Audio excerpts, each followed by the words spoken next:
तो केतु हर राशि में कहीं भी हो सकता है, बिल्कुल। तो इसका हर घर में क्या इफेक्ट होता है? देखिए, केतु पहले हाउस से लेके 12 हाउस में रहता है। हर हाउस में उसके पॉजिटिव और नेगेटिव दोनों इम्पैक्ट रहते हैं। जैसे पहले हाउस में केतु है तो आपकी सहनशीलता आप में बहुत होगी। आप अपने लिए बाद में सोचेंगे, अपने परिवार के लिए पहले सोचेंगे, क्योंकि पहला हाउस आपका अपना हाउस हो गया, आप स्वयं हो गए। तो फर्स्ट हाउस में जिनका केतु होता है वो अपने बारे में कम सोचते हैं, परिवार के लिए ज्यादा सोचते हैं।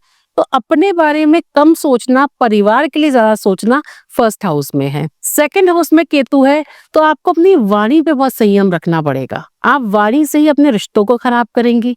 वाणी के ही कारण आपके रिश्ते आपके अपनों से खराब होंगे। सेकंड हाउस धन का भी है, तो आप अपने लिए धन नहीं जुटा सकते। जैसे आप पूरे दिन काम करते हैं, काम करने के बाद अपने परिवार के लिए आप धन देंगे, लेकिन एंड ऑफ द डे आप अपने लिए नहीं जोड़ेंगे। तो ये सबसे बड़ा नेगेटिव इम्पैक्ट रहता है। मगर यदि यहाँ पे बृहस्पति बैठ जाए, क्योंकि युक्तियां भी होती है केतु की, तो यदि बृहस्पति साथ बैठ जाए, क्योंकि केतु क्या है, केतु एक ऐसा प्लैनेट है जिसका जो शरीर है, जो नीचे का धड़ है, वो तो है एक ड्रैगन का, या आप उसे मछली का नीचे का शरीर, और जिसका हेड नहीं है, और एक ऐसा अदृश्य गुरु जो कि शक्तिशाली है मगर मौन है। तो जब यहाँ पे युक्ति बैठती है तो बहुत शक्तिशाली होकर बैठती है, यदि बृहस्पति के साथ हो। थर्ड हाउस यदि हम लेके चलते हैं तो थर्ड हाउस क्या के भाई बहन सिबलिंग्स का है, तो आपके संबंध हमेशा खराब रहेंगे। जब भी आप वाणी का यहाँ प्रयोग करेंगे, अपनी डेली रूटीन को खराब करेंगे, तो ये हाउस खराब हो जाएगा, क्योंकि वाणी यहाँ पर है,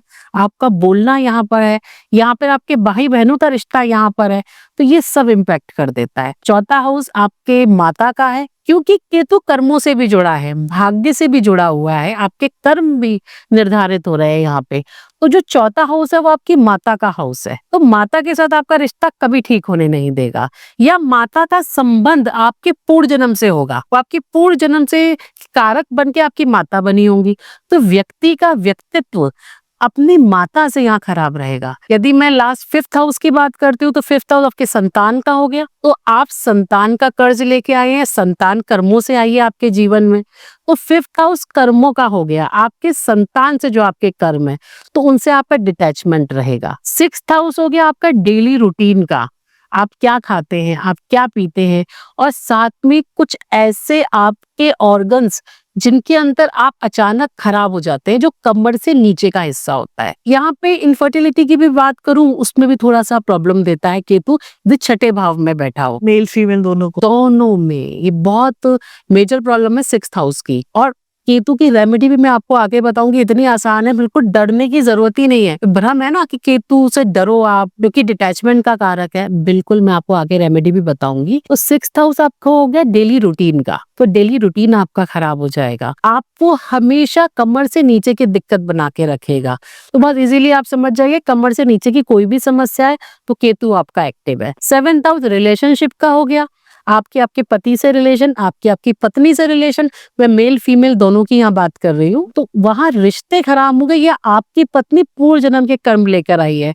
सपोज लव मैरिज लोग करते हैं, उन्होंने किसी को पसंद किया लेकिन किसी और से उनकी शादी हो गई, क्यों हो गई, कोई वजह तो है, बिल्कुल कर्म है, केतु आ गया। अब हम बात करेंगे एट्थ हाउस, ट्रांसफॉर्मेशन। हर चीज आपको लाइफ में चेंजेस, आपकी लाइफ में आएंगे चेंजेस, पैरामीटर पे मिलेगी। सेवेंथ हाउस में यदि केतु आ रहा है तो रिलेशनशिप खराब हो रही है, लेकिन आठवें में आ रहा है, तो दोनों जब लिंक होते हैं तो ट्रांसफॉर्मेशन तो हो ही रहा है, क्योंकि पीछे का हाउस भी इस पर इम्पैक्ट डाल रहा है।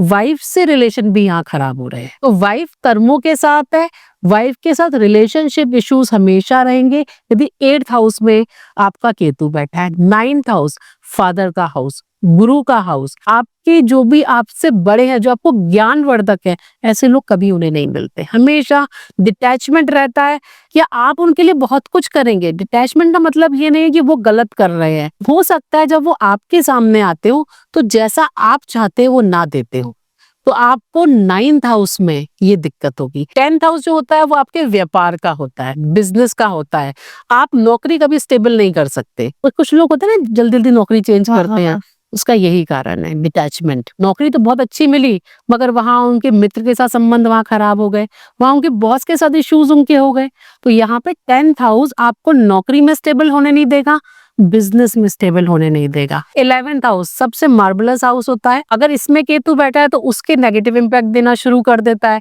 मैं यहाँ नेगेटिव इसलिए नहीं कह रही कि आप समझे वो गलत इम्पैक्ट दे रहा है। नेगेटिव का मेरा मतलब है जब वो वहां पर बैठा है, उस हाउस में बैठा है, तो उस हाउस के हिसाब से वो डिटैच करना है। तो जब 11th हाउस में है तो जो भी चीज आपको प्रॉफिटेबल चाहिए वो वहां पे आपके माइनस में आपके लिए मिलना शुरू हो जाती है। सपोज आप अपनी वाइफ को बहुत कुछ दे रहे हैं, अपनी बहन को दे रहे हैं, लेकिन अगर आपके प्रॉफिट की बात है तो वहां लॉस हो जाता है।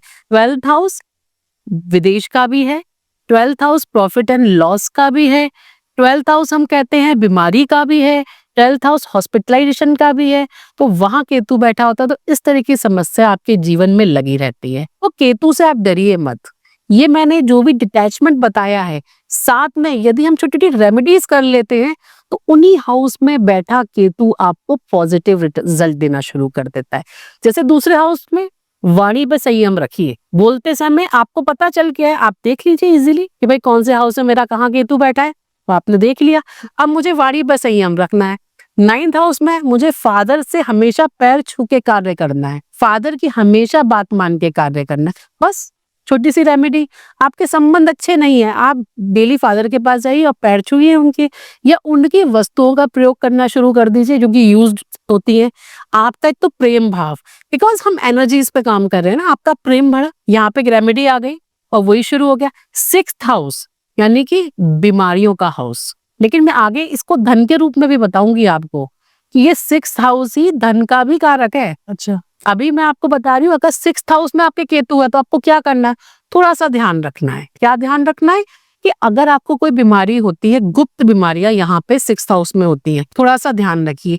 डेली रूटीन आपको, अगर सुबह आप 8 बजे उठ रहे हैं, 9 बजे उठ रहे हैं, आप उठिए, आप अपना जल लीजिए, अपना फ्रेश आउट कीजिए, जो आपका रूटीन है वो आप कीजिए। जो आपका 6th हाउस में क्योंकि केतु बैठा हुआ है तो डेली रूटीन को आप कीजिए, और साथ ही साथ जब आप डेली रूटीन करेंगे वो एक्टिव हो जाएगा, वही हाउस आपको पॉजिटिव रिजल्ट देगा। 12th हाउस विदेश का भी, आप ये मत बोलिए आय व्यय का है, विदेश जाने का भी तो है। तो यदि पॉजिटिव हम केतु को 12th हाउस में कर लेते तो हमें विदेश भेजना शुरू कर देता है। ये छोटा सा पैरामीटर्स का हमें केतु के 1 से लेके 12 हाउस ध्यान देना है।